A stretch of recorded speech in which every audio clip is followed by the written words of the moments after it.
So there are various waves అనమాట. Foreign ex transaction వల్ల కానీ కంట్రీ బై కంట్రీ రిపోర్టింగ్ అని ఉంటుంది, CBCR, country by country reporting.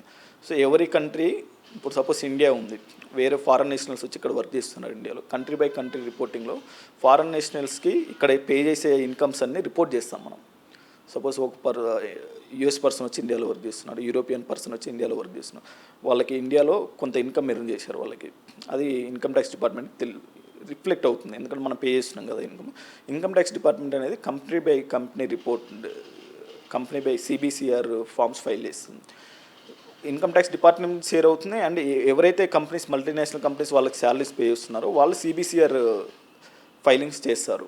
సిబిసిఆర్ filings చేసినప్పుడు దాంట్లో ఉంటుందన్నమాట, ఏ country other than Indians foreign నేషనల్కి ఎవరికైనా వాళ్ళు శాలరీ పే, ఫారెన్ సిటిజన్స్కి నేషనల్కి శాలరీ పే చేస్తుంటే ఆ రిటర్న్ ఫైల్ అవ్వగానే ఆ డిఫరెంట్ కంట్రీస్కి ఇన్ఫర్మేషన్ షేర్ అవుతుంది.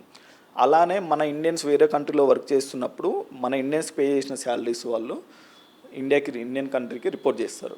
రిపోర్ట్ చేసినప్పుడు వాళ్ళ ఐటీఆర్స్లో ఇది రిఫ్లెక్ట్ అవ్వలేదు అనుకోండి, అప్పుడు ఆటోమేటిక్గా నోటీస్ వస్తాయి అనమాట.